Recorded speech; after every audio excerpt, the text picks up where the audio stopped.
Hey, what's up guys? Welcome back to the channel. My name is Frank Mularcik, and in this video we're going to be doing a brief stock analysis on one of my favorite utilities companies, and that is Southern Company, ticker symbol SO. And first, just taking a look at the investor relations page, we can see they say our mission to provide clean, safe, reliable, and affordable energy is about more than our bottom line. We're committed to supporting and improving our communities and environment at the local level and beyond while conducting business with integrity, honesty, and fairness.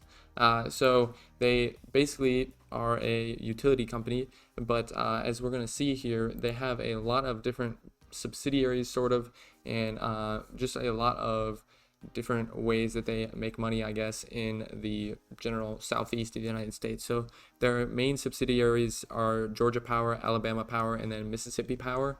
And then they have some others that contribute as well. So Southern Power Company, the Gulf Power Company, Southern Nuclear, some other ones there. So that's just something you kind of want to have a little knowledge about, is how the company is structured a little bit.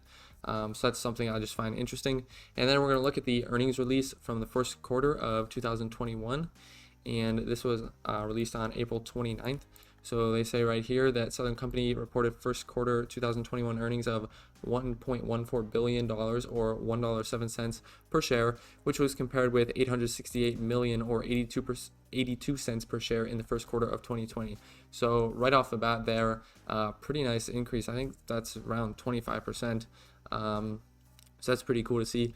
They say excluding these items described under net income excluding items in the table below, Southern Company earned 1.04 billion or 98 cents per share during the first quarter of 2021 compared with 825 million or 78 cents per share during the first quarter of 2021 or 2020. So I think those excluding items are just, things that are kind of one-offs that they don't see as regular happenings or regular, expenses, if you would say that.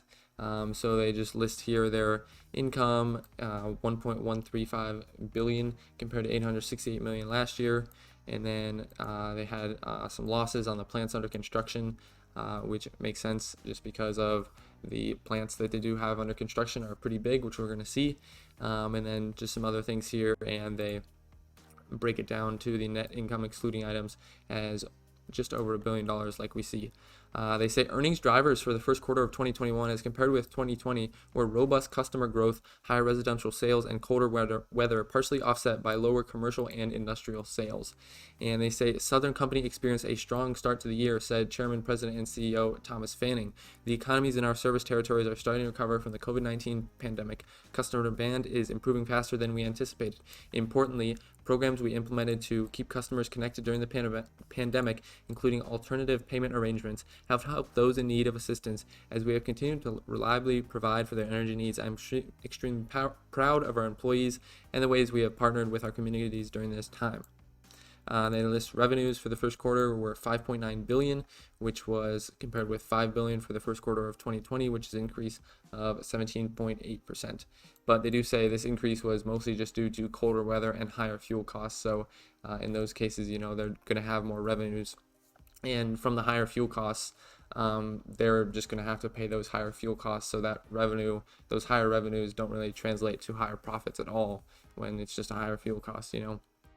And then just looking at some net income broken down, by the business segments, you can see they get about a little under half from the traditional electric operating companies, about 750 million there. And then Southern Power is just a little bit, which is right under 100 million. And then Southern Company Gas is about, a little bit less than half or a quarter at 398 million there. So those numbers are all a little bit higher than last year, which is good to see.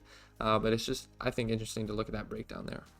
And then taking a look here at the balance sheet real quick, I always like to look at this, just the current assets. So right now for 2020, they're at $8.6 billion, which is about $1 billion less than last year, where they were at 9.8. They talk about that a little bit in this annual report here, which I'm not going to get too deep into. But if we look at their current liabilities here, right now the current liabilities are around $12 billion, which is about $500 million less than last year. And we might at first see this as a red flag because, that was what, $8.5 billion from the current assets divided by $12 billion of the current liabilities. So that's around 0.7 current ratio probably.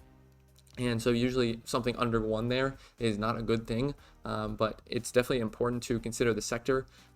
Generally, utilities don't have that high of a current ratio for many reasons. One of those is just, they're kind of a regulated monopoly a little bit, so they can get by in that little bit of a different scenario. And I actually was looking up what the average current ratio is for utilities companies, and for the past 5 years at least, I was looking just to make sure it wasn't different just in 2020 or something. The average current ratio has been around 0.2, so I would say Southern Company is doing very well, and it's not unsafe at all in this instance where the current ratio is only 0.7.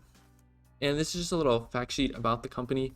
So they have this right here, which is pretty interesting, I think, which just shows their mix of energy production or electricity production. So about 15% from renewables, 17% from nuclear, 17% from coal, and about 51% from natural gas.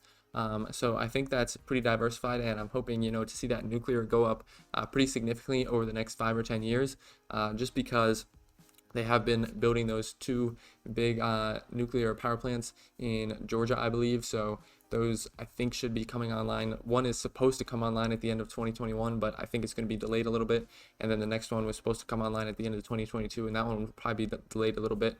But I think by sometime in 2023, both those should be up and running, and we should see some results of how those are doing within a few years after that. So that's really exciting. And then going back to what I was talking about at the beginning, the subsidiaries, they kind of show them right here. So Alabama Power, they have about 1.5 million customers through that. Georgia Power, about 2.6 million. Mississippi Power, about 190,000. And then they have this Southern Power, which is they produce about 12.1 megawatts of solar, wind, natural gas, and clean alternatives in 13 states. So that's kind of their renewable energy source business that's kind of focused on that, I guess. And then they have Power Secure, which is a leader in distributed infrastructure technologies nationwide.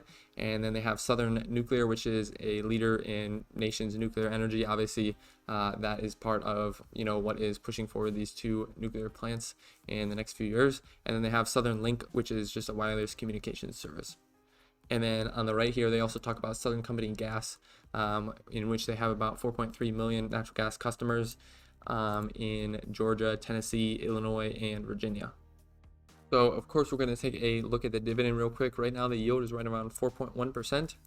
And the payout ratio right around 80%, which is definitely getting up there. But for a utility company, I definitely think that's completely fine. Their dividend growth rate for the past 5 years is a little bit lower than I would like to see at 3.36%. And they've been growing that dividend in about 19 years, so they're getting up to that aristocrat status, and I like to see that.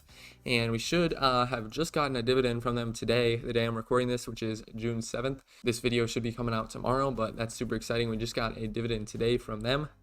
And just taking a look at the PE ratio historically for Southern Company, back in the 2010s, it was around 8, 9, 10, 11 in that range, and then later it was around 13, 15, 16.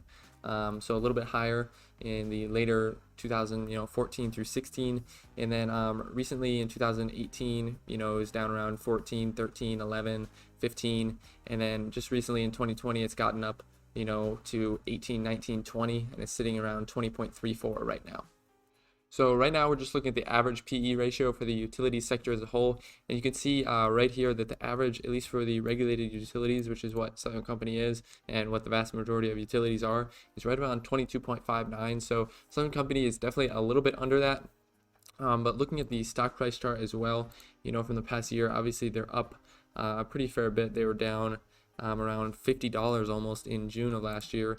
But you can see they have recovered, a decent bit. They were up around 70, probably at their peak, but they really did fairly well in 2018 and 2019 and at the beginning of 2020.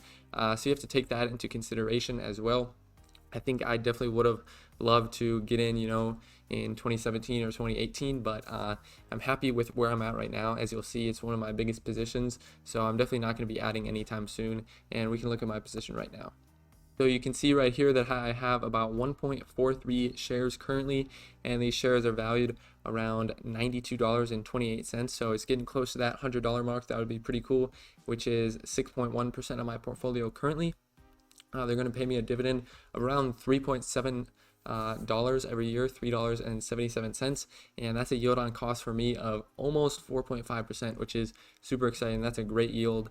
As we looked at earlier, they haven't been growing the dividend super quickly, but I think that's expected of a utility. It's kind of boring and slow, and it's probably not expected to grow the dividend much, which is kind of unfortunate, as it's one of my biggest companies and it's really one of my favorite utilities.